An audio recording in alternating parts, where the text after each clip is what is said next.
Chapter का revision कर रहे हैं, लाइट रिफ्लेक्शन एंड रिफ्रैक्शन। मतलब लाइट का रिफ्लेक्शन देखना है और लाइट का रिफ्रैक्शन देखना है। दो पार्ट है इसमें। पहले हम लोग लाइट के बारे में पढ़ेंगे, देन उसके बाद रिफ्लेक्शन के बारे में एंड देन रिफ्रैक्शन के बारे में। टॉपिक तो क्लियर है ना चैप्टर सभी को? लाइट, रिफ्लेक्शन और रिफ्रैक्शन, मतलब लाइट का रिफ्लेक्शन और लाइट का रिफ्रैक्शन। तो पहले लाइट के बारे में समझ लें। लाइट इज एन इलेक्ट्रोमैग्नेटिक रे that travels in a straight line. 9th में बताया था कि लाइट इलेक्ट्रोमैग्नेटिक वेव है। 10th में जो लिखवाया गया है, light is a form of invisible energy that produces the sensation of vision. Light की वजह से हमें दिखाई देता है, बट लाइट एक्चुअली में दिखाई नहीं देता है। लाइट की वजह से ऑब्जेक्ट्स दिखाई देते हैं। ठीक, अब पहला पार्ट है लाइट, रिफ्लेक्शन ऑफ लाइट। तो रिफ्लेक्शन ऑफ लाइट सभी को पता होगा, bouncing back of light in the same medium after striking a surface. जैसे ये हमारे पास एक सरफेस है, यहां से एक रे आ रही है। रे कहां से आएगी? सोर्स ऑफ लाइट से। जैसे हमारे पास सोर्स ऑफ लाइट होंगे, जैसे बल्ब हो गया, सन हो गया, फायर हो गया, जितने भी स्टार्स हैं, ये सब क्या है? सोर्स ऑफ लाइट है। मतलब ऐसे ऑब्जेक्ट्स जो लाइट को इमिट कर रहे हैं, लाइट को प्रोड्यूस कर रहे हैं, उनको कहा जाता है सोर्स ऑफ लाइट, या उन्हीं को लुमिनस ऑब्जेक्ट्स कहा जाता है। Means the objects which emit their own light are called luminous objects. और उसी में आता है एक नॉन लुमिनस, जो लाइट को इमिट नहीं करते हैं। समझ गया लुमिनस नॉन लुमिनस? फायर क्या होगा? Fire luminous non luminous? Luminous, कहीं ना कहीं लाइट प्रोड्यूस करता है। तो ये एक सरफेस है। क्या है? सरफेस। इस सरफेस को कहा जाता है रिफ्लेक्टर। क्या कहा जाता है? रिफ्लेक्टर। लाइट को ये रिफ्लेक्ट करेगा। अब यहां पे देखो एक रे आएगी सोर्स से, इसको कहा जाता है इंसिडेंट रे। सभी को पता होगा क्या कहा जाता है? Incident ray. अब ये इंसिडेंट रे जिस पॉइंट पे आके स्ट्राइक करी, उस पॉइंट को कहा जाता है point of incidence. Point of incidence. अब इस पॉइंट पे ये तो इंसिडेंट रे हो गया। अब ये रिफ्लेक्ट किधर होगा? इधर जाएगा, इधर जाएगा, इधर कहां जाएगा? तो जितने एंगल पे आया उतने एंगल पे ही जाएगा। तो अब एंगल कैसे मेजर करेंगे सर? कितने एंगल पे आया?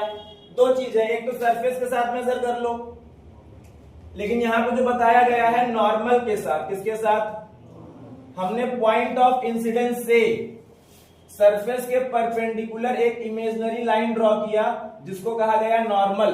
क्या कहा गया? अब इंसिडेंट रे और नॉर्मल के बीच में जितना एंगल है, उतने ही एंगल पे लाइट रिफ्लेक्ट होगी। मतलब टकराने के बाद जो लाइट गई, उसको कहा गया रिफ्लेक्टेड रे। अब नॉर्मल और रिफ्लेक्टेड रे के बीच जो एंगल है, उसको कहा गया है एंगल ऑफ रिफ्लेक्शन। कोई भी एंगल यहां पे बन रहा है, एंगल हमेशा नॉर्मल के साथ बनेगा।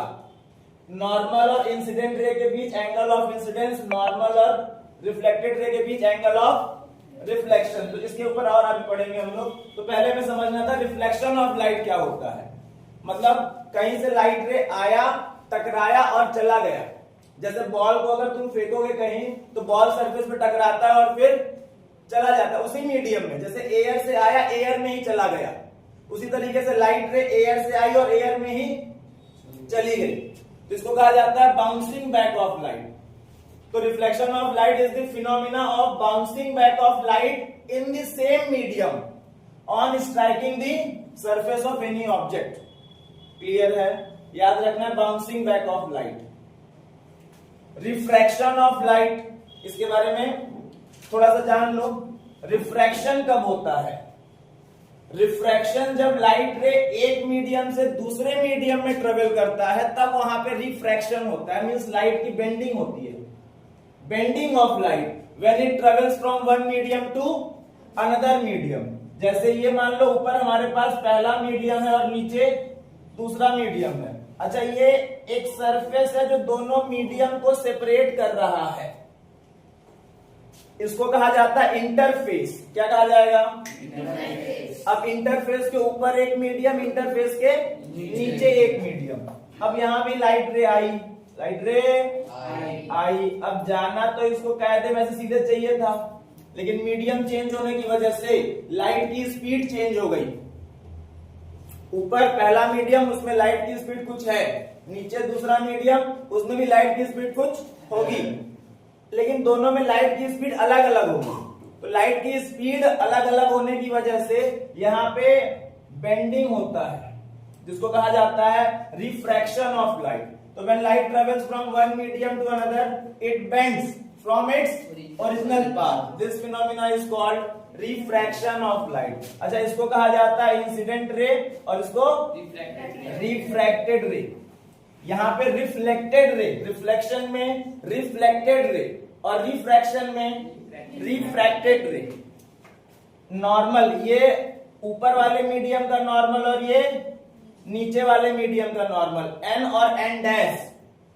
एंगल हमेशा नॉर्मल के साथ बनेगा, चाहे कुछ भी हो। अब नॉर्मल और इंसिडेंट रे के बीच जो एंगल है that is called angle of incidence, और नॉर्मल और रिफ्रैक्टेड रे के बीच में जो एंगल है that is called angle of refraction.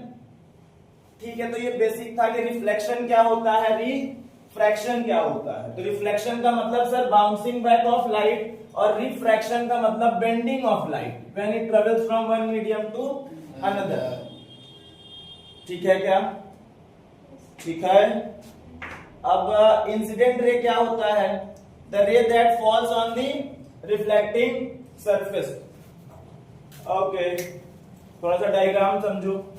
वही डायग्राम जो भी बनाए थे, ये क्या है बोलो? ये इंसिडेंट रे है, ये सरफेस है, रिफ्लेक्टर कहते हैं। अब यहां से सोर्स से कहीं से लाइट आया, सोर्स ऑफ लाइट से, द बैटरी इज रनिंग लो। अरे सर पॉज कीजिए उसको।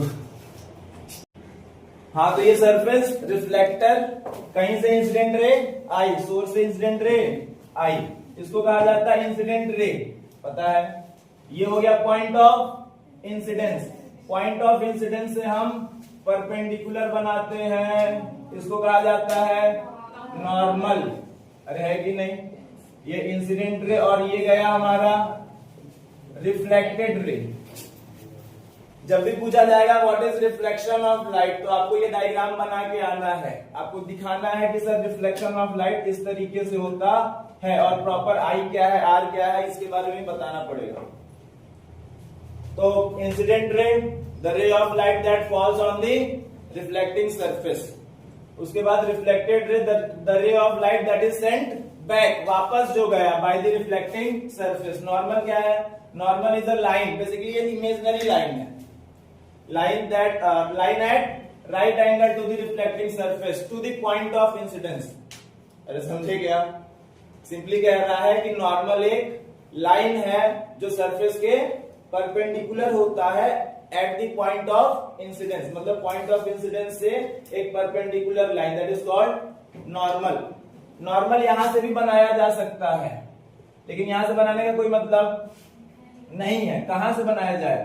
पॉइंट ऑफ इंसिडेंस से, तब तो एंगल ऑफ इंसिडेंस और एंगल ऑफ रिफ्लेक्शन मिलेगा। Angle of incidence, angle between normal and incident ray. Angle of reflection, angle between normal and reflected ray. छोटी छोटी चीजें याद रखनी है। Angle of reflection, angle between normal and reflected ray. Object क्या होता है? It is the thing that forms an image on the screen. Object मतलब ऑब्जेक्ट, ठीक है। इमेज क्या होता है? ऑब्जेक्ट का reflection. It is the reflection of the object on the screen. या इमेज को बोला जाता है pictorial representation of an object. किसी भी ऑब्जेक्ट का पिक्चर के फॉर्म में रिप्रेजेंट करना, that is called pictorial representation. अच्छा, दो टाइप के इमेज होते हैं, एक रियल इमेज और एक, इसके बारे में थोड़ा सा समझाना पड़ेगा। रियल इमेज और वर्चुअल इमेज। यहां पे इमेज बनता कैसे है? इमेज कब बनेगा? जब ऑब्जेक्ट से रेज निकलेंगी, ऑब्जेक्ट से रेज निकलेंगी और मिरर से रिफ्लेक्शन होगा। अब जब दोनों रेज आई तो दोनों रिफ्लेक्टेड रेज हैं, मान लो दो रेज है, दोनों रिफ्लेक्टेड रेज हैं। अब रिफ्लेक्टेड रेज अगर एक्चुअली में मीट कर रहा है, समझने के लिए मैं बता रहा हूं, मान लो यहाँ पे क्या है, मिरर है, क्या है, मिरर। मैं केवल रिफ्लेक्टेड रे बना रहा हूं।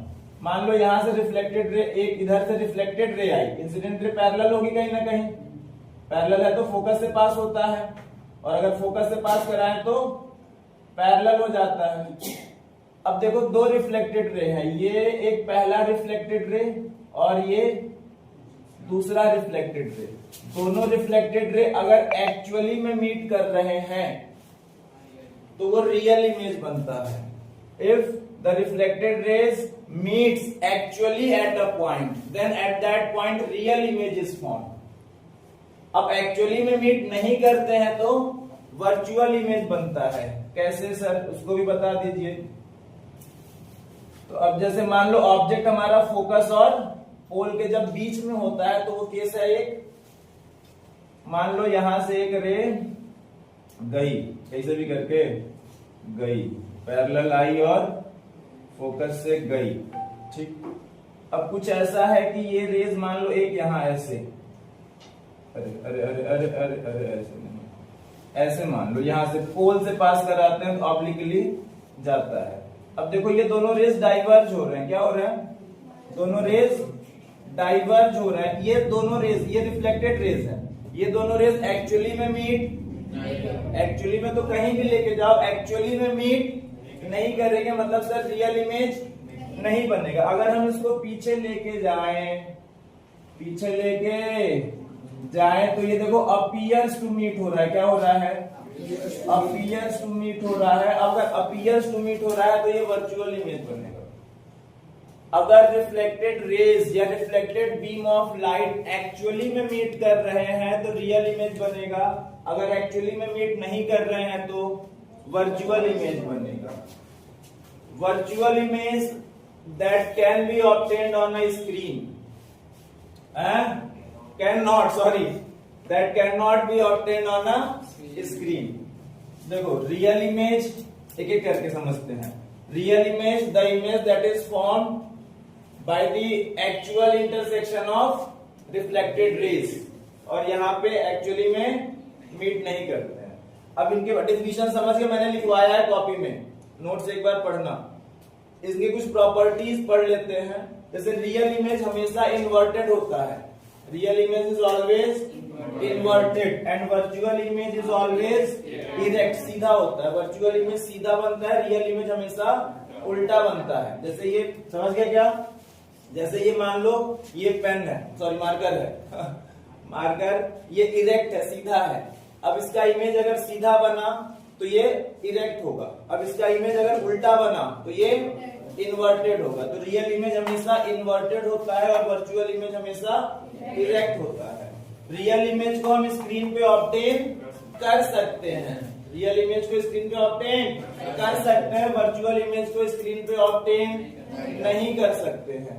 रियल इमेज हमेशा स्क्रीन के फ्रंट में बनता है, सामने बनता है, और वर्चुअल इमेज हमेशा स्क्रीन के बिहाइंड बनता है, पीछे बनता है। Real image is always formed in front of the screen and virtual image is formed behind the screen. तो ये बहुत इंपॉर्टेंट क्वेश्चन है, रियल इमेज और virtual image.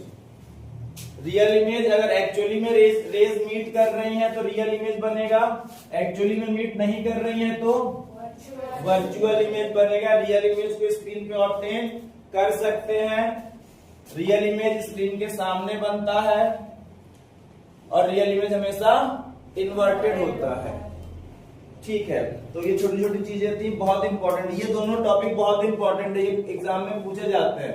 Differentiate between real image and virtual image. Reflection के बारे में हमने पढ़ लिया है कि reflection is bouncing back of light in the same medium after striking a surface and the surface is called reflector. ठीक है, तो फिर यहाँ पे है laws of reflection of light. जैसे यहाँ पे जो रिफ्लेक्शन हो रहा है दिख रहा है, ये सरफेस है हमारा, इसको कहा जाता है रिफ्लेक्टर। क्या कहा जाता है, क्या कहा जाता है, रिफ्लेक्टर। ठीक है, मिरर बनाया गया है यहाँ पे, ठीक है, कोई दिक्कत नहीं है। अब ये है सर हमारा इंसिडेंट रे। क्या है, ये हो गया point of incidence. Point of incidence से एक इमेजिनरी लाइन जिसको कहा गया नॉर्मल, और यहाँ पे वापस जो गया बाउंस बैक होके जो गया light, that is called reflected ray. Laws मतलब जब भी रिफ्लेक्शन हो रहा है तो क्या क्या नियम कानून होते हैं वहां पे वो बताया गया है। कहीं भी अगर रिफ्लेक्शन हो रहा है, 9th में साउंड का रिफ्लेक्शन के बारे में पढ़ा था, वहां पे जो साउंड के रिफ्लेक्शन के लॉज थे वही सेम यहाँ भी हैं, laws of reflection of light में। तो पहला लॉ सभी को पता होगा कि सर ये जो एंगल ऑफ इंसिडेंस है वो एंगल ऑफ रिफ्लेक्शन के बराबर होता है, इक्वल होता है। अगर नॉर्मल के साथ इंसिडेंट रे अगर मान लो 60 डिग्री के एंगल पे आ रहा है, तो रिफ्लेक्शन के बाद नॉर्मल और रिफ्लेक्टेड रे के बीच का एंगल 60 डिग्री होगा। मींस पहला लॉ है angle of incidence is equal to the angle of reflection. बहुत इंपॉर्टेंट है, ये सभी को याद होगा 9th से ही। अच्छा, कभी कभी क्वेश्चन पूछ दिया जाता है कि सर ये वाला एंगल है 20 डिग्री, बताओ एंगल ऑफ रिफ्लेक्शन 70। कहीं ना कहीं ये पूरा नॉर्मल परपेंडिकुलर। अब ये अगर 20 डिग्री है तो बाकी ये बचा कितना 90 में से 70। अरे है कि नहीं, सही बोला ना मैंने, 70। तो ये हो गया 70 डिग्री एंगल ऑफ इंसिडेंस, तो 70 डिग्री एंगल ऑफ रिफ्लेक्शन भी होगा। तो ऐसे कंफ्यूज मत होना, कभी कभी एग्जामिनर फंसा देता है, इधर का दे देगा कहीं का भी दे दे, हमें निकालना नॉर्मल और इंसिडेंट रे के बीच का एंगल है, तो उतना ही एंगल ऑफ रिफ्लेक्शन भी हो जाएगा।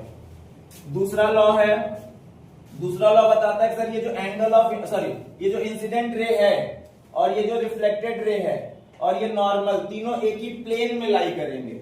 एक ही प्लेन में लाई करने का मतलब, एक ही प्लेन में लाई करने का मतलब अगर तीनों को उठा के हम कहीं रखें तो वो पूरे पूरे प्लेन में लाई करेंगे। जैसे कि मान लो ये इंसिडेंट रे है, ये रिफ्लेक्टेड रे है,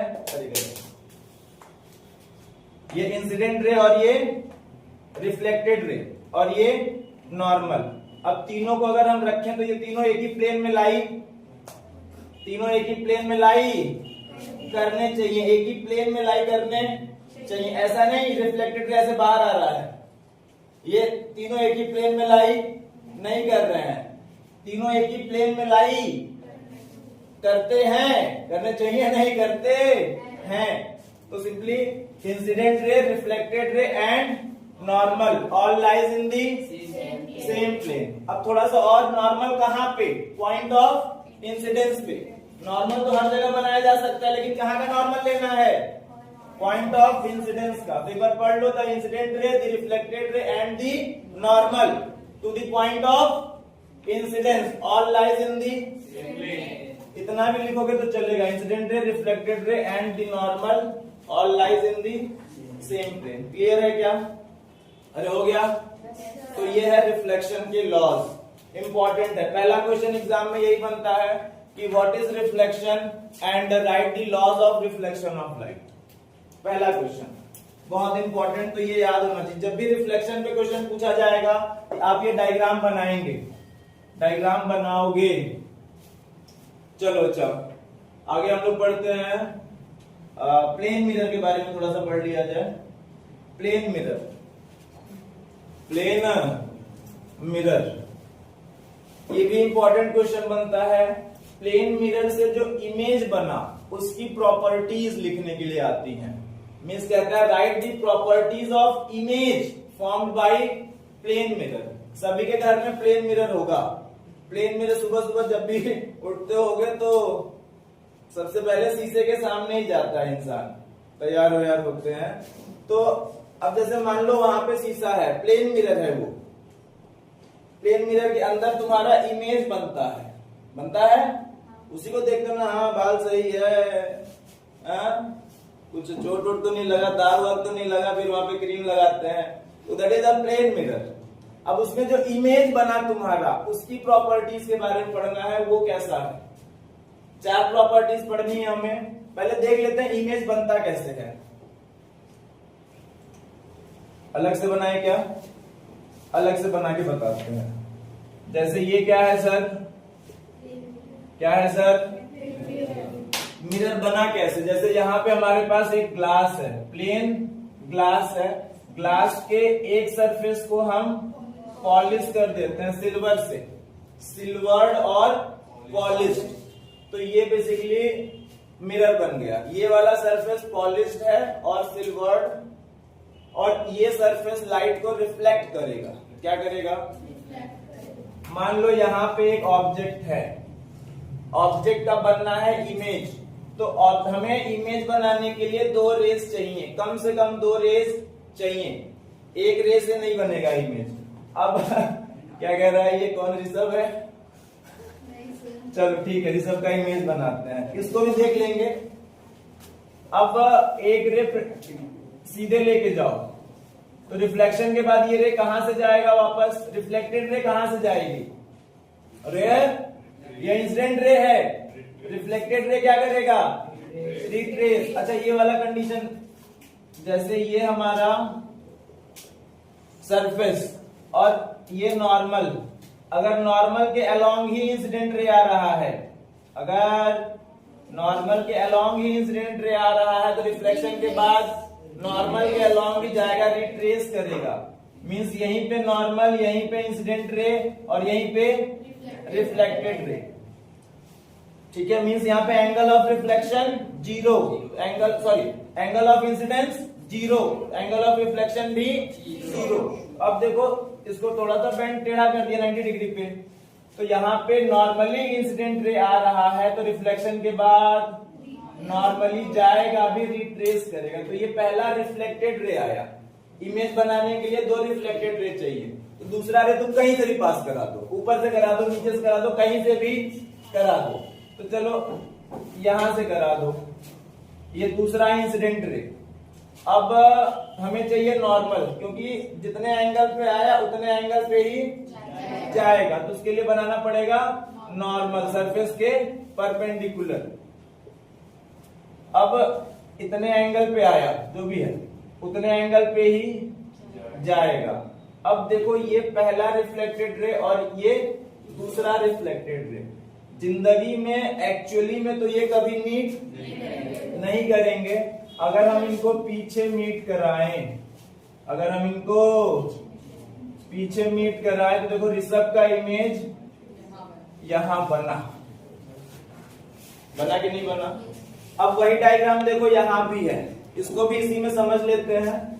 यहाँ पे नॉर्मली रे लेके नहीं गया है, किसी एंगल पे लेके, चलो एंगल पे ले जाओ, नीचे ले जाए क्या? नीचे ले जाते हैं, यहां ले जाओ। चलो सर ये इंसिडेंट रे है, कहीं से भी ले जाओ, 2 रे लेके जाना है, तो यहाँ का नॉर्मल और यहाँ का रिफ्लेक्टेड रे कुछ ऐसे जाएगा, अरे जाएगा ना।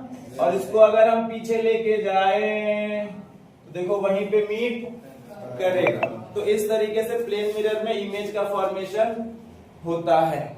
अब क्या यहाँ पे रियल इमेज बना है? एक्चुअली में रेज तो मीट नहीं करी है, हमने मीट कराया है पीछे ले जाके, तो ये वर्चुअल इमेज बना। तो प्लेन मिरर से जो इमेज बनता है उसका nature virtual and erect, virtual and erect. ठीक है, चलो थोड़ा सा इसको हटाते हैं। अब अच्छा ये है हमारा ऑब्जेक्ट और ये उसका इमेज। मिरर से ऑब्जेक्ट तक के डिस्टेंस को कहा जाता है object distance and denoted by u. Mirror से इमेज तक के डिस्टेंस को कहा जाता है image distance denoted by v. दूसरा, इमेज डिस्टेंस ऑब्जेक्ट डिस्टेंस के बराबर होगा। जैसे तुम अगर मिरर से 2 मीटर के डिस्टेंस पे खड़े हो तो तुम्हारा इमेज मिरर के अंदर 2 मीटर पे बनेगा। Means image distance is equals to the object distance. ये दूसरी प्रॉपर्टी। अब मान लो तुम 2 फुट के हो, कितने फुट के हो? 2 फुट के हो, तो तुम्हारा इमेज भी 2 फुट का ही बनेगा। तो कहा गया कि size of image, size of is same as the size of object. तीसरी प्रॉपर्टी।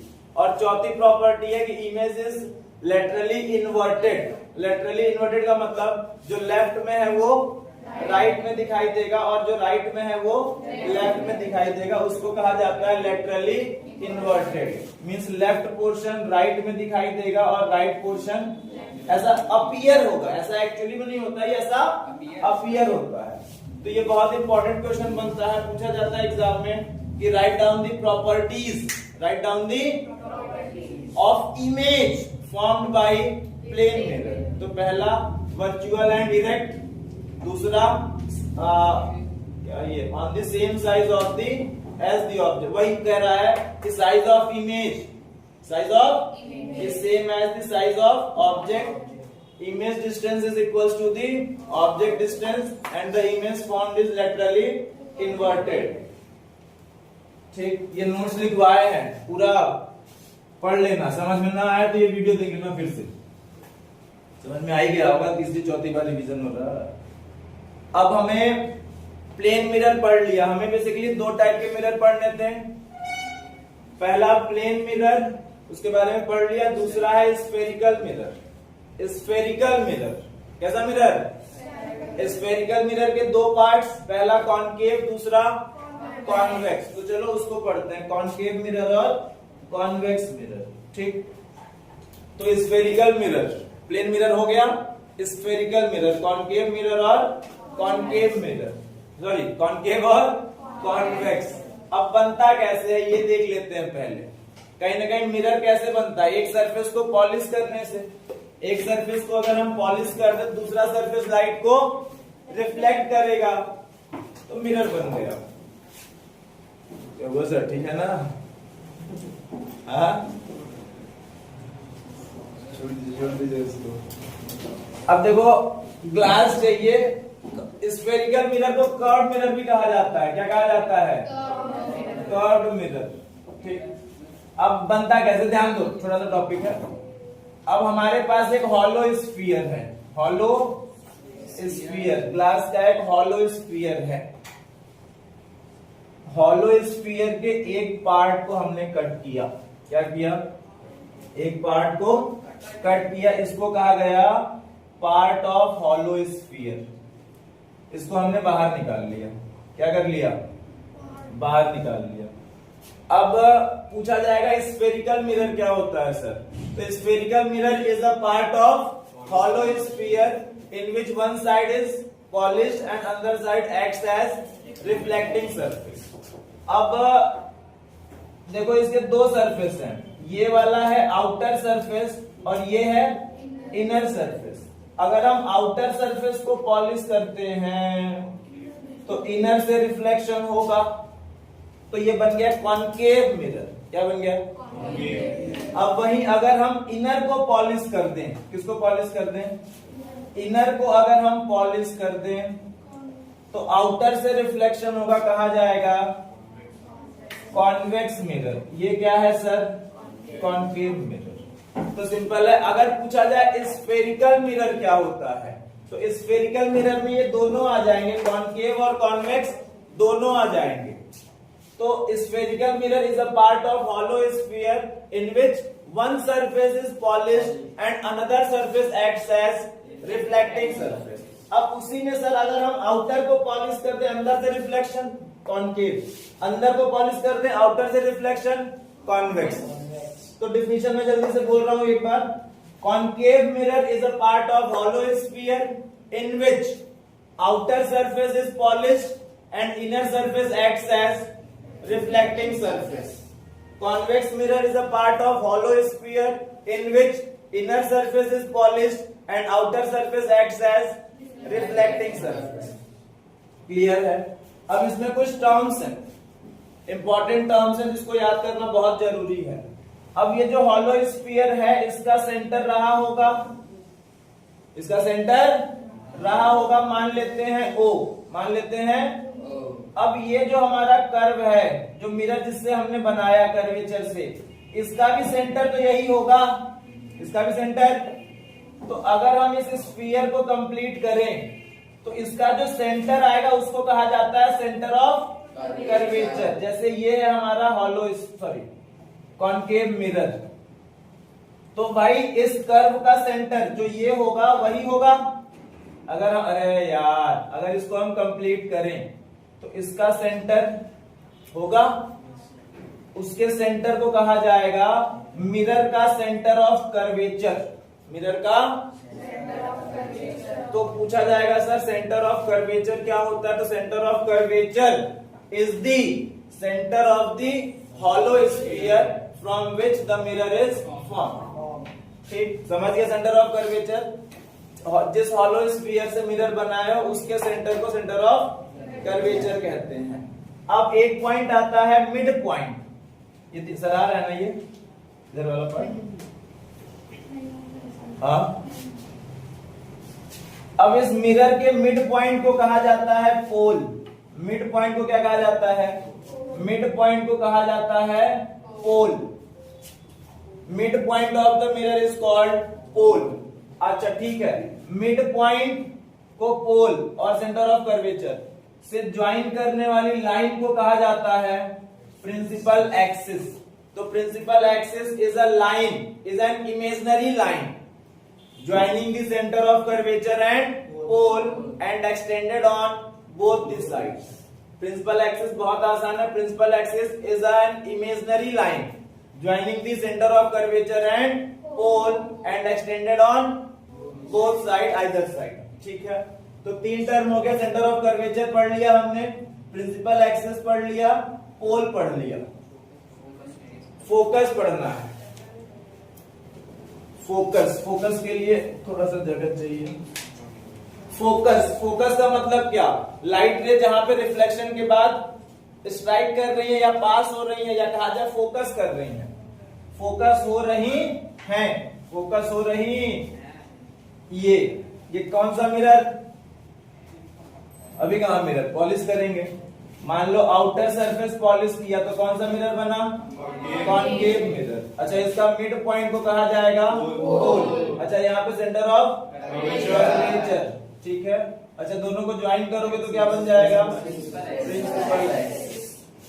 अब एक बहुत इंपॉर्टेंट टर्म है, बहुत इंपॉर्टेंट, एग्जाम में इनमें से कुछ पूछे ना पूछे फोकस पूछा जाता है। फोकस को प्रिंसिपल फोकस कहेंगे, पूरा नाम क्या है इसका, प्रिंसिपल फोकस। अब फोकस मतलब रिफ्लेक्टेड रे कहां पे फोकस कर रही हैं, तो अब देखा क्या जाता है कि सर अगर हम इंसिडेंट रे प्रिंसिपल एक्सिस के पैरेलल लेके जाएं, if incident ray is parallel to principal axis, then after reflection the reflected ray passes through a point, that point is called principal focus, that point is called।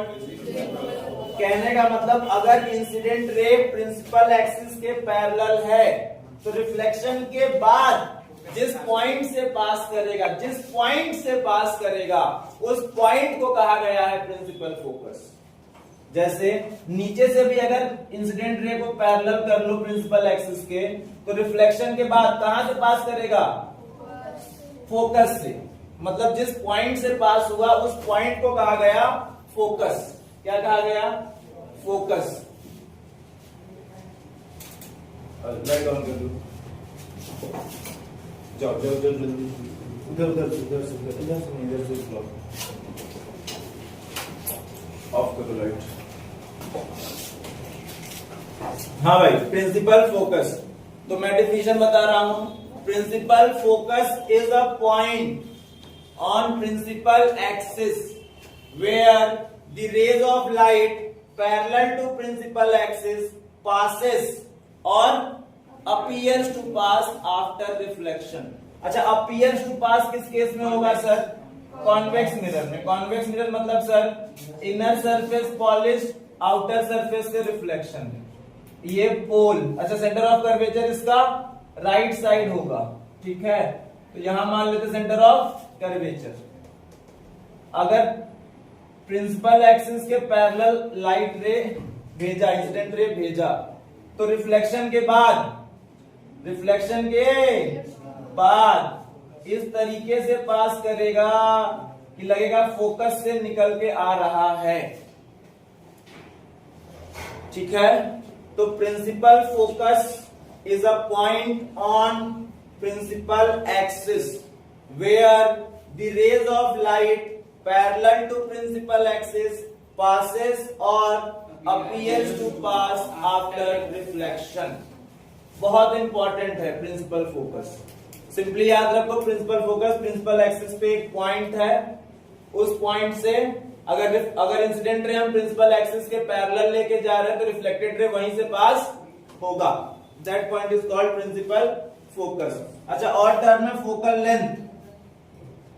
Principal focus हो गया, focal length. अब ये देखो sir, ये है focus, ये क्या है, और ये है पोल।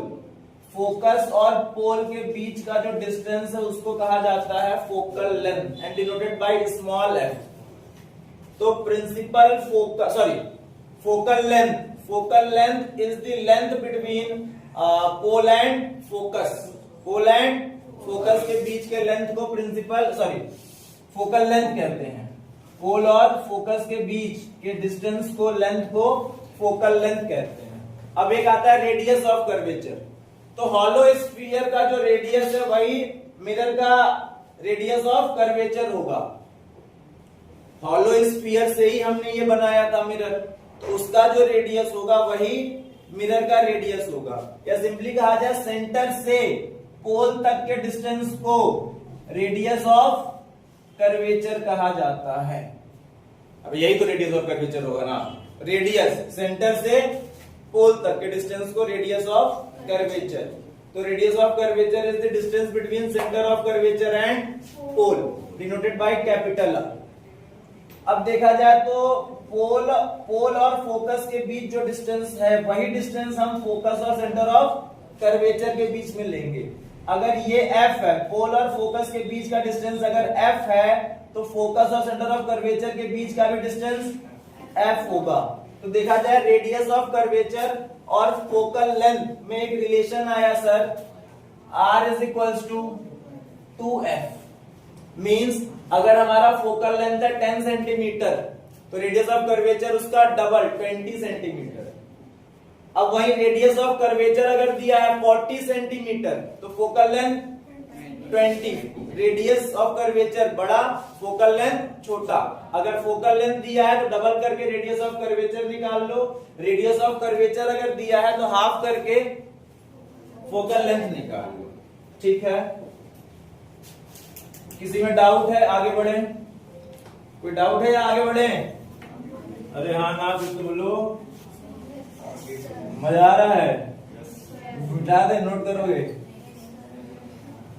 सब लिखवा चुके हैं।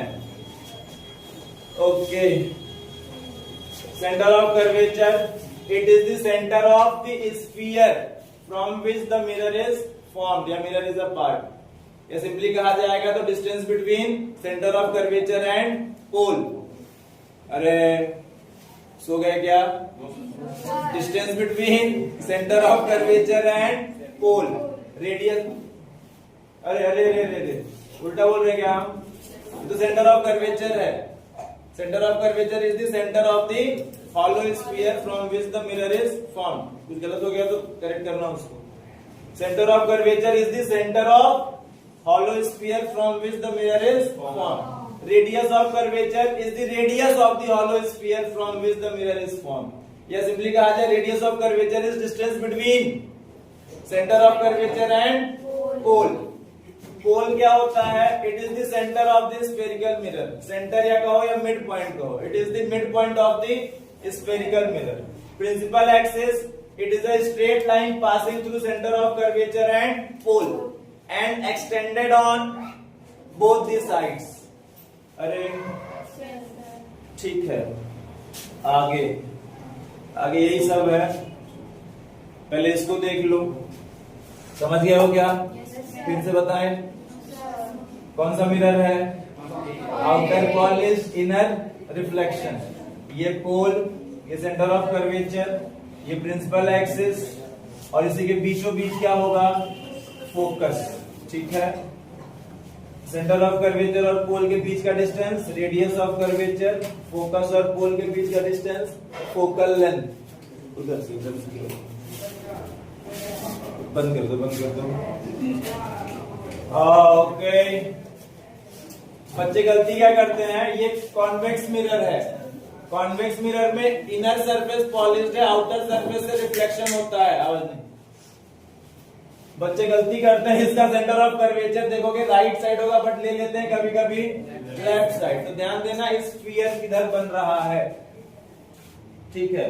अगला हम कुछ रूल्स पढ़ेंगे इमेज फॉर्मेशन के, कि अगर रे ऑफ लाइट पैरेलल है तो फोकस से पास होती है, फोकस से पास होगी तो रिफ्लेक्टेड रे पैरेलल हो जाती है। तो हम कुछ रूल्स के बारे में बात करेंगे।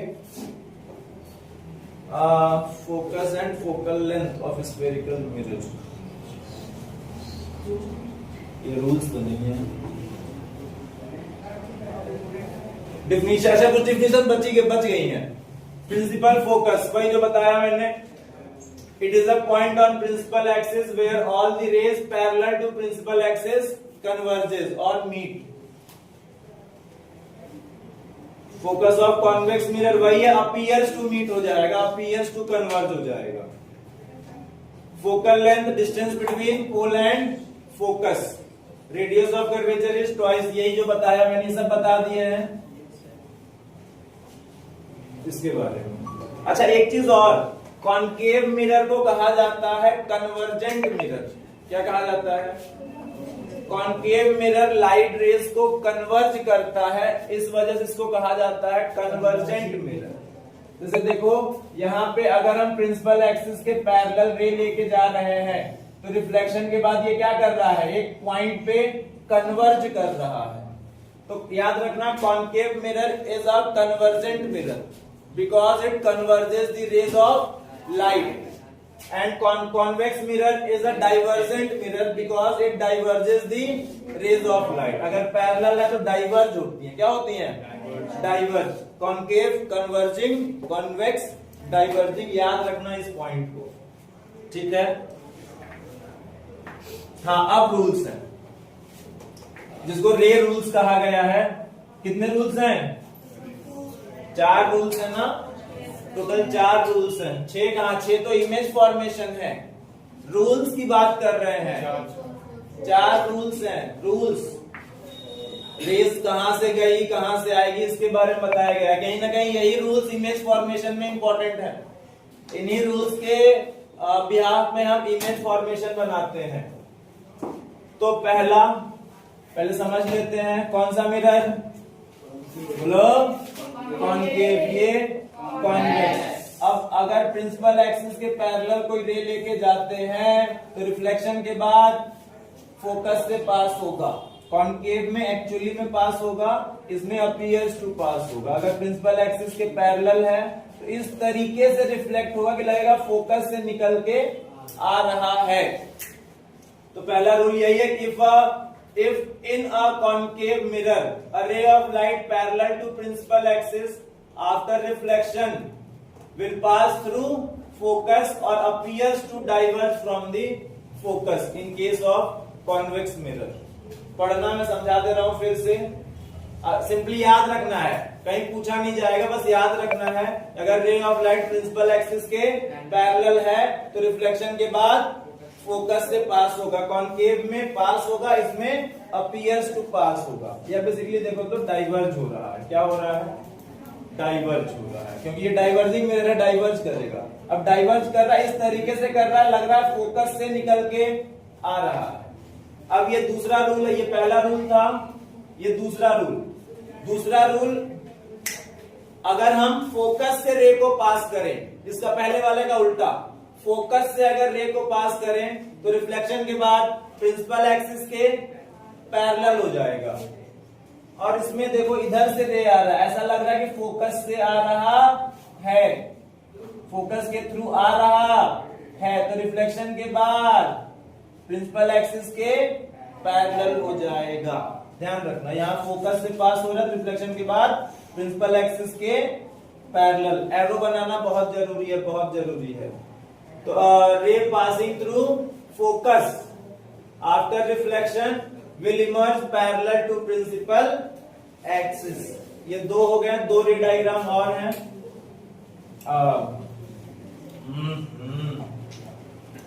अगर सेंटर ऑफ कर्वेचर से रे पास हो रहा है तो रिफ्लेक्शन के बाद रिट्रेस करता है, अरे है कि नहीं? अगर हम रे को सेंटर ऑफ कर्वेचर से पास कराएं तो ये सेंटर ऑफ कर्वेचर के ही थ्रू वापस आता है। पूछा जाता है क्यों, ऐसा क्यों होता है?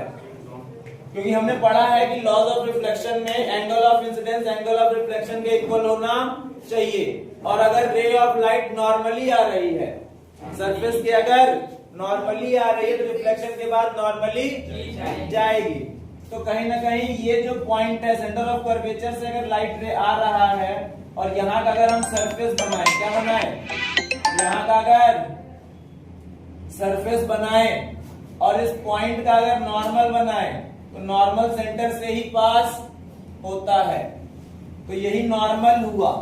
अब इंसिडेंट रे नॉर्मल के ही अलोंग आ रहा है तो रिफ्लेक्शन के बाद दो रूल हो गए थे। पहला रूल, अगर प्रिंसिपल एक्सिस के पैरेलल रे है तो रिफ्लेक्शन के बाद फोकस से पास करेगा। अगर इंसिडेंट रे फोकस से पास कर रहा है तो रिफ्लेक्शन के बाद प्रिंसिपल एक्सिस के पैरेलल। तीसरा था, अगर सेंटर ऑफ कर्वेचर से पास हो रहा है तो रिफ्लेक्शन के बाद रिट्रेस करेगा, मीन सेंटर ऑफ कर्वेचर से ही वापस आएगा। चौथा केस है, अगर पोल पे ऑब्लिकली इंसिडेंट रे आ रहा है। ऑब्लिकली का मतलब किसी एंगल पे आ रहा है, तो जितने एंगल पे आया उतने एंगल पे ही जाएगा। तो इसको कहा जाता है if a ray incident obliquely to the principal axis towards the pole is reflected back obliquely. Simple है, ज्यादा कॉम्प्लिकेटेड नहीं करना है, समझना है। अगर ऑब्लिकली आया तो ऑब्लिकली गया जाएगा। If incident ray is obliquely at pole then it will reflect obliquely. Clear है? ये चारों रूल याद रखने हैं, चारों रूल। अब इन्हीं रूल के हेल्प से हम पढ़ेंगे image formation by concave mirror. Concave mirror से हमें इमेज फॉर्मेशन पढ़ना है। टोटल 6 केसेस होते हैं। कितने केस? टोटल 6 केसेस होते हैं। इमेज किसका बनेगा? इमेज किसका बनेगा? ऑब्जेक्ट्स का। तो ऑब्जेक्ट्स के पोजीशन भी डिफाइंड होने चाहिए कि सर ऑब्जेक्ट्स कहां कहां पे रखा गया है। तो टोटल 6 केसेस है इमेज फॉर्मेशन के। कौन सा मिरर? कौन सा मिरर? अब बना कॉनकेव। ये क्या है? Principal axis. ये क्या है? पोल। अच्छा, यहाँ पे मान लो फोकस और उतना ही डिस्टेंस पे सेंटर ऑफ कर्वेचर। तो ऑब्जेक्ट को हम सबसे पहले रखेंगे बहुत दूर। बहुत दूर का मतलब इंफिनिटी पे। तो पहला केस होगा when object is placed at infinity. अब इंफिनिटी से ऑब्जेक्ट पास आ रहा है, पास आया मतलब अभी भी बियॉन्ड सेंटर ऑफ कर्वेचर है।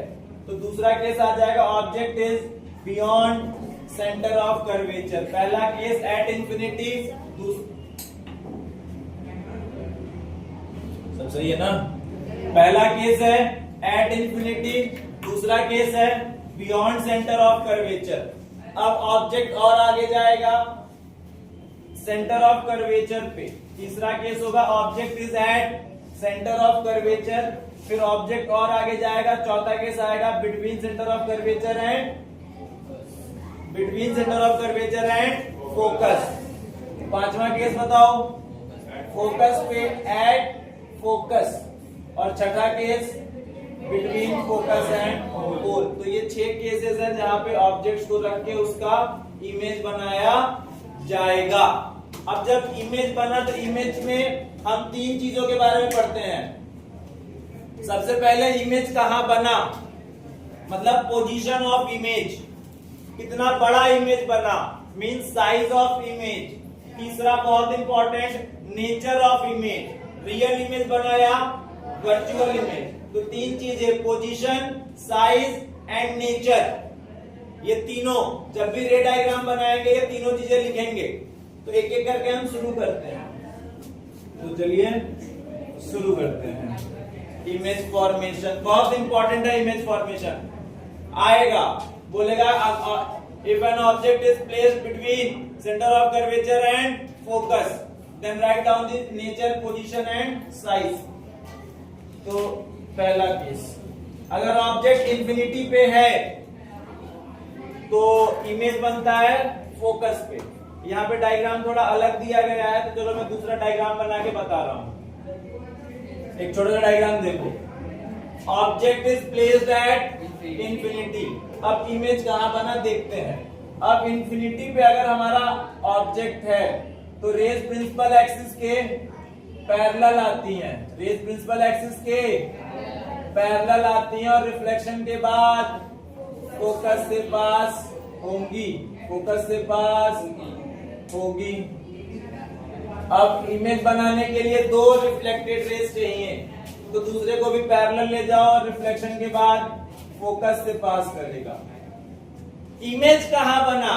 फोकस पे। इमेज कहां बना? देखा जाए तो बहुत छोटा इमेज बनेगा, पॉइंट साइज इमेज बनता है, रियल और इन्वर्टेड इमेज बनता है। तो पहला नेचर, रियल एंड इन्वर्टेड। दूसरा बहुत छोटा बना, साइज के बारे में बात कर रहा है, हाईली डिमिनिश्ड या कहा जाए पॉइंट साइज। कहां बना? At focus. तो ये हो गया पोजीशन। ये क्या है सर? पोजीशन। ये क्या है? ये है साइज और ये क्या है? नेचर। तो ये तीन चीजें हमें लिखनी ही लिखनी है। तो याद रखना, अगर ऑब्जेक्ट हमारा इंफिनिटी पे है तो इमेज फोकस पे बनता है, highly diminished point size image बनता है और रियल एंड इन्वर्टेड बनता है, क्योंकि देखो रेज एक्चुअली में मीट करी है तो रियल इमेज बनेगा। दूसरा case, beyond centre of curvature. अगर ऑब्जेक्ट हमारा बियॉन्ड सेंटर ऑफ कर्वेचर है तो यहां पे देखो एक ऑब्जेक्ट है, क्या है? अब ऑब्जेक्ट से हमें दो रेज निकालनी है, जहां पे मीट करेगा रिफ्लेक्शन के बाद वहां पे इमेज बनेगा। तो हमने रूल पढ़ा है, पहला रे हम प्रिंसिपल एक्सिस के पैरेलल लेके जाएंगे, रिफ्लेक्शन के बाद फोकस से पास होगा। दूसरा रे, अच्छा ये तो पहला रिफ्लेक्टेड रे आया, दूसरा रे हम सेंटर ऑफ कर्वेचर से पास करा लो। अगर सेंटर ऑफ कर्वेचर से पास करा रहे हैं तो रिफ्लेक्शन के बाद रिट्रेस करेगा। अब यहाँ पे एक रिफ्लेक्टेड रे और ये दूसरा रिफ्लेक्टेड रे, दोनों देखो between C and F meet कर रहे हैं, तो यहाँ पे इमेज का फॉर्मेशन होगा। यहाँ पे देखो ऊपर ए है, ऊपर से रेज निकली हैं, तो ए का इमेज बना नीचे, ए डैश लिखा जाएगा, और बी नीचे है, बी ऊपर आ गया, बी डैश। देखा जाए तो इमेज हमारा इन्वर्टेड है, तो नेचर हुआ real and inverted, real and. अच्छा तुम सेंटर ऑफ कर्वेचर से ना पास करा के फोकस से भी पास करा सकते हो। अगर हम फोकस से पास कराएं, कहां से? फोकस से पास। अरे गड़बड़ हो जा रहा है क्या? करा के देखना, ठीक ना, स्केल लेना पड़ेगा क्या? अगर हम फोकस से पास करें तो रिफ्लेक्शन के बाद प्रिंसिपल एक्सिस के पैरेलल, ये भी इधर ही जाएगा। एनसीईआरटी में यही केस दिया है। अरे हाँ ना? हाँ, तो वहीं पे मीट करेगा बिटवीन सी एंड एफ। कहने का मतलब अगर ऑब्जेक्ट हमारा बियॉन्ड सेंटर ऑफ कर्वेचर है तो इमेज बनेगा between C and F. Object के साइज से छोटा, तो साइज हो गया स्मॉलर देन ऑब्जेक्ट, और नेचर हो गया रियल एंड इन्वर्टेड। तो अगर हमारा object beyond centre of curvature है, याद यही तीन रखना है, तो image formed is real and inverted. कहां बना? Position between C and F, size diminished, diminished का मतलब स्मॉलर देन दी ऑब्जेक्ट। ठीक है, ये दो केसेस कंप्लीट हो गए।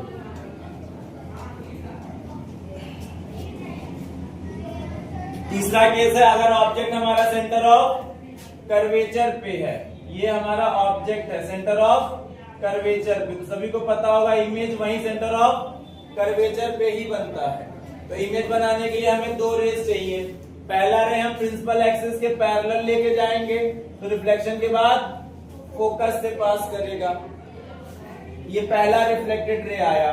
दूसरा हम इंसिडेंट रे फोकस से पास कराएंगे, तो रिफ्लेक्शन के बाद प्रिंसिपल एक्सिस के पैरेलल आएगा। तो देखो दोनों रेज सेंटर ऑफ कर्वेचर पे ही मीट कर रहे हैं।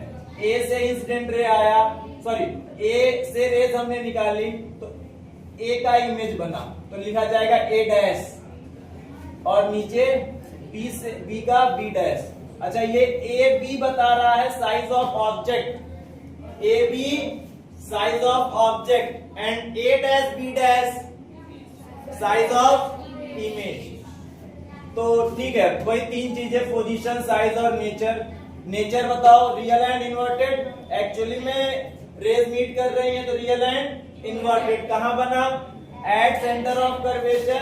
साइज की बात करें तो size of image is same as size of object. तो वही तीन चीजें। अगर ऑब्जेक्ट हमारा सेंटर ऑफ कर्वेचर पे है तो the image formed is real and inverted. The image formed is at centre of curvature and size of image is same as the size of object. चौथा केस है, object और आगे गया, मतलब object चला गया between C and F, between C and F. तो ये ऑब्जेक्ट है हमारा यहाँ पे ए बी। इसका इमेज बनाने के लिए हम एक रे प्रिंसिपल एक्सिस के पैरेलल लेके जाते हैं और रिफ्लेक्शन के बाद फोकस से पास होगा। और दूसरा रे कहां से पास करा दो? दूसरा रे चाहो तो फोकस से पास करा दो। कहां से? दूसरा रे फोकस से पास करा दो। तो रिफ्लेक्शन के बाद पैरेलल हो जाएगा। रिफ्लेक्शन के बाद पैरेलल हो जाएगा। तो पैरेलल हो जाएगा तो कहां मीट करेगा? क्या यार, रिफ्लेक्शन के बाद प्रिंसिपल एक्सिस के पैरेलल। तो देखो ये भी वहीं पे मीट कर रहा है। यहाँ पे सेंटर ऑफ कर्वेचर से लेके गया, कहीं से भी लेके जाओ, चारों जो रूल हमने पढ़ा है उसमें से कोई भी दो रूल फॉलो करके हमें इमेज बनाना है। ठीक है, तो ये सेंटर ऑफ कर्वेचर से पास कराने की कोशिश किया है तो वापस से सेंटर ऑफ कर्वेचर से ही लाइट रे आएगा। बेसिकली देखा जाए तो इमेज बना कहां पे? कहां बना image? Beyond centre of curvature. समझ में आ रहा है सब? Yes sir. हाँ, object between centre of curvature and focus, image is form beyond centre of curvature. Size देखो तो ऑब्जेक्ट का जो साइज है इमेज का साइज बड़ा है। Size of image is greater than the size of object. वो नेचर एक्चुअली में रेज मीट करी है तो रियल एंड इन्वर्टेड। तो अगर ऑब्जेक्ट हमारा between focus and centre of curvature है, image form is real and inverted. Nature हो गया ये, नेचर ऑफ इमेज। पोजीशन कहां बना? Beyond centre of curvature. Size magnified. Magnified का मतलब लार्जर देन ऑब्जेक्ट या उसी को इनलार्ज कहा जाता है। क्या कहा जाएगा? इनलार्ज। 4 केसेस हो गए। छठा केस है, सॉरी 5वां केस है। और चौथे केस में ऑब्जेक्ट का सेंटर ऑफ कर्वेचर और फोकस के बीच में। अब ऑब्जेक्ट और आगे गया तो पहुंच गया फोकस पे। अगर ऑब्जेक्ट हमारा फोकस पे है तो रेज निकाल के देखते हैं। पहला रे प्रिंसिपल एक्सिस के पैरेलल, रिफ्लेक्शन के बाद फोकस से पास करेगा पहला रे। दूसरा हम सेंटर ऑफ कर्वेचर के थ्रू पास कराएंगे तो रिफ्लेक्शन के बाद सेंटर ऑफ कर्वेचर से ही वापस आएगा। देखा जाए तो ये दोनों रेज पैरेलल हैं, इंफिनिटी पे जाके मीट करेंगी। कहां मीट करेंगी? तो इमेज कहां बनेगा? अब इंफिनिटी पे अगर आगे मीट किया तो इमेज जो बना वो बहुत बड़ा बनेगा। तो size of image is highly enlarge. Highly enlarge, बहुत बड़ा। नेचर, अब मीट तो करेंगे, एक्चुअली में मीट कर रहे हैं तो रियल एंड इन्वर्टेड। तो अगर ऑब्जेक्ट हमारा फोकस पे है तो the image formed is real and inverted. कहां बना? At infinity. Highly magnified means highly enlarge, बहुत बड़ा बना। छठा केस है, अगर ऑब्जेक्ट हमारा फोकस और पोल के बीच में है। 5वां था फोकस पे, अब और आगे गया तो फोकस और पोल के बीच में पहुंच गया। अब वही रे डायग्राम बनाना है हमें। पहला रे प्रिंसिपल एक्सिस के पैरेलल, तो पहला रे देखो प्रिंसिपल एक्सिस के पैरेलल, रिफ्लेक्शन के बाद फोकस से पास करेगा। दूसरा रे हम सेंटर ऑफ कर्वेचर के थ्रू पास करा रहे हैं सेंटर ऑफ कर्वेचर के थ्रू इंसिडेंट रे गया, यहाँ पे रिफ्लेक्शन होगा और वापस सेंटर ऑफ कर्वेचर से ही आएगा। तो जिंदगी में ये दोनों रेस एक्चुअली में तो कभी मीट नहीं करेंगी। अगर हम इसको पीछे लेके जाएं तो मिरर के पीछे मीट करेंगे। रियल इमेज तो नहीं मीट किया, मतलब रियल इमेज नहीं बनेगा, वर्चुअल इमेज बनेगा। तो in this case nature of the image is virtual and erect. Size larger than the object, image का साइज ऑब्जेक्ट से बड़ा है। कहां बना? Behind the mirror. कहां बना? तो अगर ऑब्जेक्ट हमारा पोल और फोकस के बीच में है तो nature virtual and erect, position behind the mirror, size magnified, means larger than the object. Clear है क्या? तो ये 6 केसेस हैं। ये 6 केसेस आपको याद रखने हैं, ओनली याद रखने हैं। ये केसेस एग्जाम में, जैसे कि गवर्नमेंट एग्जाम जब दोगे ना ग्रेजुएशन के बाद, तो उस एग्जाम में डायरेक्टली पूछ दिया जाता है। जो जीएस का पोर्शन होता है उसमें जनरल साइंस का, उसमें साइंस भी, फिजिक्स केमिस्ट्री बायो सब होता है। तो फिजिक्स में इस केस में से मिरर या लेंस के केसेस में से एक केस पूछा जाता है, ठीक है। और अभी 10वीं में तो पूछा जाएगा, कंफर्म है। और रे डायग्राम भी बनाना पड़ेगा, रे डायग्राम बनाना पड़ेगा। रे डायग्राम की प्रैक्टिस कर लो। तो जल्दी से तीनों 6 केसेस रिवाइज कर लेते हैं। यह है ऑब्जेक्ट का पोजीशन, इमेज का position, size of image and nature of image. Concave mirror के 5 केसेस में रियल एंड इन्वर्टेड इमेज बना, छठे वाले केस में वर्चुअल एंड इरेक्ट इमेज बना। तो ऑब्जेक्ट अगर हमारा इंफिनिटी पे है तो इमेज बनता है फोकस पे, highly diminished point size image बनता है, नेचर रियल एंड इन्वर्टेड। अगर ऑब्जेक्ट हमारा बियॉन्ड सेंटर ऑफ कर्वेचर है तो इमेज बनता है between C and F, smaller than the object, diminished और रियल एंड इन्वर्टेड। अगर ऑब्जेक्ट सेंटर ऑफ कर्वेचर पे ही इमेज बनता है, सेम साइज का बनता है, real and inverted. Between C and F अगर ऑब्जेक्ट है तो इमेज बना बियॉन्ड सी, इन लार्ज मतलब लार्जर देन ऑब्जेक्ट, और रियल एंड इन्वर्टेड। अगर फोकस पे गया तो इंफिनिटी पे रेज मीट करेंगे, इंफिनिटी पे इमेज बनेगा हाईली इन लार्ज, बहुत बड़ा बनेगा, रियल एंड इन्वर्टेड। छठे केस में फोकस और पोल के बीच में अगर ऑब्जेक्ट है तो बिहाइंड द मिरर इमेज बनता है, इन लार्ज बनेगा, मींस लार्जर देन ऑब्जेक्ट। और इस यही एक केस है जब कॉन्केव मिरर में वर्चुअल एंड इरेक्ट इमेज बनता है। इस केस में हम कॉन्केव मिरर का यूज करते हैं as shaving and makeup mirror. अरे हाँ, बताएंगे अभी आप। देखो तो ऑब्जेक्ट आगे जा रहा है और उसका इमेज पीछे आ रहा है। ऑब्जेक्ट आगे जा रहा है, उसका इमेज, अगर ऑब्जेक्ट इंफिनिटी पे है तो इमेज बना फोकस पे। इसी का जस्ट उल्टा, अगर ऑब्जेक्ट फोकस पे है इमेज बना इंफिनिटी पे। अगर ऑब्जेक्ट हमारा बियॉन्ड सेंटर ऑफ कर्वेचर है तो इमेज बना between centre of curvature and focus. और अगर ऑब्जेक्ट को हम between centre of curvature and focus रखें, इमेज कहां बनेगा? Beyond centre of curvature.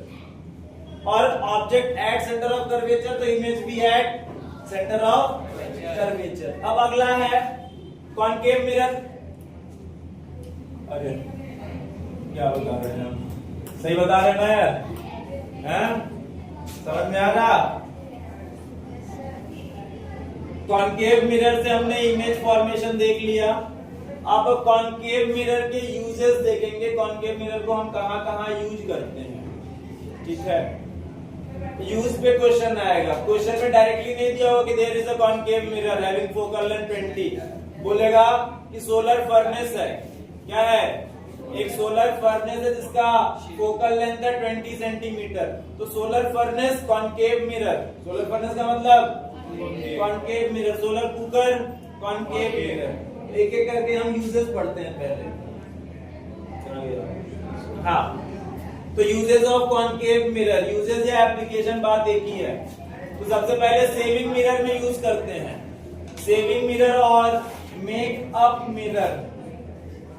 Saving mirror और अब सेविंग करने के लिए हम चाहते हैं हमारा चेहरा थोड़ा बड़ा बड़ा दिखे, मेकअप करने के लिए चाहते हैं थोड़ा चेहरा बढ़िया दिखे, बराबर हम मेकअप सेविंग कर पाए।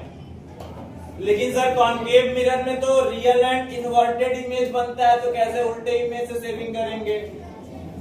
आखिरी केस में सेविंग मिरर, कॉन्केव मिरर का अगर हम यूज सेविंग मिरर में कर रहे हैं तो उस केस में ऑब्जेक्ट हमारा पोल और फोकस के बीच में होता है। उसी केस में वर्चुअल एंड इरेक्ट इमेज बनता है, बड़ा इमेज बनता है। तो कॉन्केव मिरर को यूज किया जाता है एज सेविंग और makeup mirror because it forms virtual and erect image and enlarge image. इसको हम यूज करते हैं टॉर्च, सर्च लाइट या व्हीकल के हेडलाइट में। अब जब भी हम टॉर्च को जलाते हैं तो हम चाहते हैं कि भैया जिधर हम टॉर्च का डायरेक्शन दे उधर ही रे ऑफ लाइट जाए, रे ऑफ लाइट फैले नहीं। तो कन्वर्ज करने के लिए हम लगाते हैं कन्वर्जिंग मिरर, कॉन्केव मिरर। क्या लगाते हैं? जैसे ये मान लो टॉर्च है, क्या है? लग रहा है, चलो मान लो लग ही रहा है। यहाँ पे है बल्ब, क्या है? बल्ब। अब इसके पीछे लगा दिया गया कॉन्केव मिरर।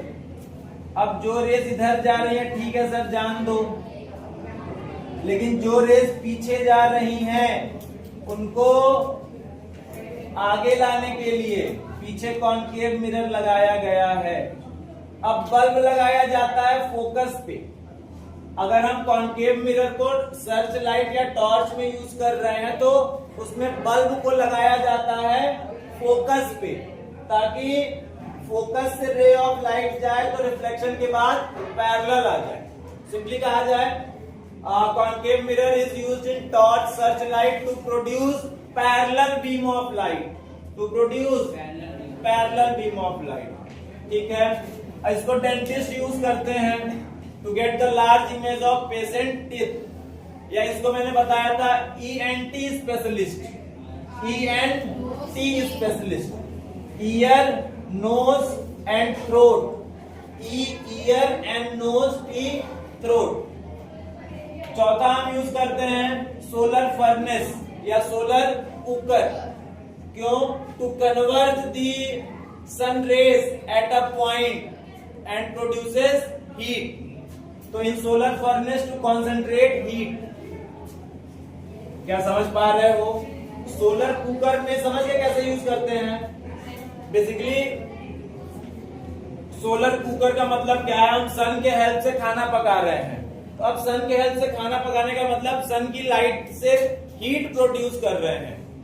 तो हीट कैसे प्रोड्यूस हो रहा है? कहीं ना कहीं ढेर सारी रेस को अगर हम एक ही पॉइंट पे कन्वर्ज कर दें तो वहां का हीट बढ़ जाएगा और वहां पे कुकर का हीट बढ़ेगा, खाना पक जाएगा। ठीक है, तो समझ के यूजेस से क्वेश्चन आएगा। अगला अब पढ़ेंगे image formation by convex mirror. दो ही केस है इसमें।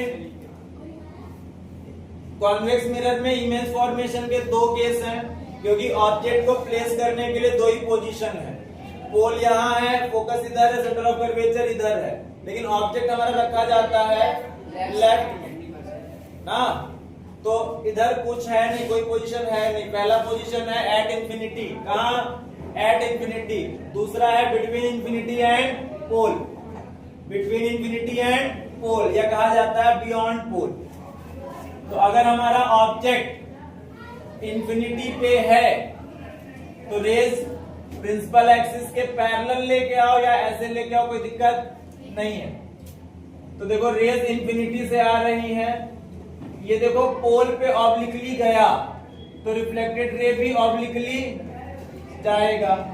अब ये देखो इधर गया, कहां से लेके जा रहा है? इसको लेके जा रहा है, किसी भी एंगल से लेके जा रहा है, उसी एंगल पे क्या होगा? रिफ्लेक्ट होगा। देखो ये दोनों रिफ्लेक्टेड रेज एक्चुअली में मीट नहीं करेंगी, पीछे मीट कराएं तो फोकस पे इमेज बना। कहाँ इमेज बना? एक्चुअली जो एनसीईआरटी में दिया गया है वो कुछ इस तरीके से दिया गया, देख लो ये क्या है, पोल, ये क्या है, ये क्या है इधर, अबे इधर फोकस होगा, इधर फोकस, और ये सेंटर ऑफ कर्वेचर। ऑब्जेक्ट है इंफिनिटी पे, तो रेज आएगी प्रिंसिपल एक्सिस के पैरेलल, तो रिफ्लेक्शन के बाद इस तरीके से पास होगा सर, लगेगा फोकस से निकल रहा है। दूसरा ले आओ, पैरेलल लगेगा कि फोकस से निकल के दोनों रेज एक्चुअली में मीट नहीं कर रही हैं। अगर पीछे लेके जाए तो फोकस पे कन्वर्ज होंगी, मींस इमेज कहाँ बना, फोकस पे, रियल इमेज नहीं बना, वर्चुअल एंड डायरेक्ट इमेज बना है। Size highly diminished, point size कहाँ बना, एट फोकस। तो ये तीन चीजें याद रखना है। अगर ऑब्जेक्ट हमारा इंफिनिटी पे है तो इमेज का nature virtual and direct, position behind the mirror, और size highly diminished. Highly diminished का मतलब बहुत छोटा, या कहा जाए पॉइंट साइज, क्या कहा जाए, पॉइंट साइज।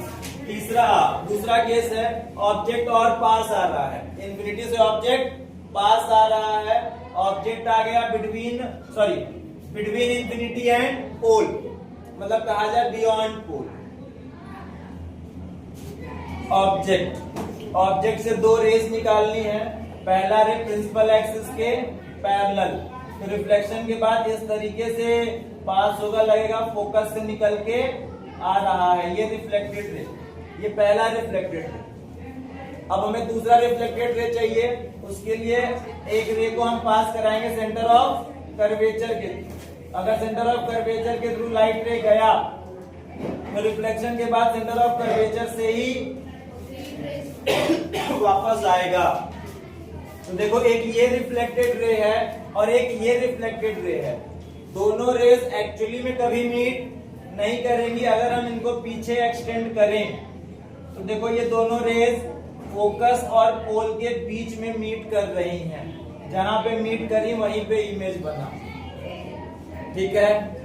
तो वही तीन चीजें, कहां पे बना image, between pole and focus, nature of image, क्या एक्चुअली में रेज, नेचर साइज नहीं, nature virtual and direct, size diminished या स्मॉलर देन दी ऑब्जेक्ट। तो अगर ऑब्जेक्ट हमारा बिटवीन इंफिनिटी एंड पोल है तो nature of image is virtual and direct, position is behind the mirror, या कहा जाए बिटवीन पोल एंड फोकस, और size is diminished means smaller than the size of object.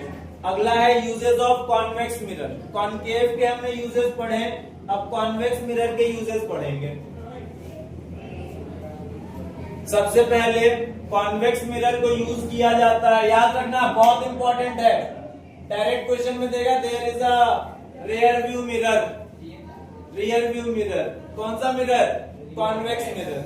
Basically driver जिसमें पीछे देखते हैं ना, कोई भी बाइक हो गया या कार हो गया, उसमें पीछे देखने के लिए मिरर लगा होता है, राइट में लगा होता है, लेफ्ट में लगा होता है, और ऊपर लगा होता है कार वगैरह में। तो वो जो मिरर है that is a convex mirror. तो रियर व्यू मिरर कहो या ड्राइवर्स मिरर कहो या साइड मिरर कहो, ठीक है। तो हम रियर व्यू मिरर में कॉन्वेक्स मिरर को यूज करते हैं, क्यों, क्योंकि रियर कॉन्वेक्स मिरर बड़े ऑब्जेक्ट्स का छोटा इमेज बना के देता है, लार्जर एरिया कवर करता है, means increases the field of view. Convex mirror increases the field of view and produces, पहला वर्चुअल एंड डायरेक्ट इमेज बनाता है और दूसरा डिमिनिश्ड इमेज बनाता है, ठीक है। अच्छा, इसको हम यूज करते हैं to check thefts in shops. Simply मैंने लिखवाया था, शॉपिंग मॉल्स में यूज करते हैं, to monitor the activities of customer. Renusagar जाओगे तो वहां पे दिखा लगा होता है, टर्निंग के पास एक बड़ा सा मिरर लगा होता है, दोनों तरफ आने जाने वाले लोगों को दिखाई देता है भैया इधर से कोई आ रहा है, इधर से कोई आ तो नहीं रहा, ताकि हम सेफ रहें। यस इसके और भी यूजेस लिखवाए थे मैंने। स्ट्रीट लाइट में यूज करते हैं ना, इसमें स्ट्रीट लाइट में यूज करते हैं बिकॉज इट डाइवर्जेस द रे ऑफ लाइट। स्ट्रीट लाइट जैसे मान लो यहाँ पे बल्ब, अब केवल हम इस तरीके से बल्ब तो नहीं टांगेंगे, इस तरीके से बल्ब, क्योंकि लाइट रेस चारों डायरेक्शन में जाएगा। स्ट्रीट लाइट में हम चाहते हैं कि जो बल्ब से जो रेस निकले वो सारी रेस रोड पे आए, तो हम इसके पीछे एक मिरर लगा देते हैं। क्या लगा देते हैं? मिरर लगा देते हैं। अब जो रेस इधर जा रही है ठीक है जान दो, लेकिन जो रेस ऊपर जा रही, ऊपर से जाएंगी, रिफ्लेक्ट होके वापस नीचे आ जाएंगी। तो यहाँ पे होगा क्या, यहाँ पे लार्जर एरिया कवर करेंगे हम। बेसिकली ये रोड पे जो लाइट है उसको फैला देगा। Convex mirror is used in street light to cover wide area या to diverse the rays of light over wide area. ठीक है, यहां तक समझ में आया? कोई डाउट है तो बताओ भाई। काफी जल्दी जल्दी में करवाना पड़ा। आज के लिए इतना ही रहने देते हैं क्योंकि अभी इंग्लिश की भी क्लास है। सर खत्म कीजिए सर।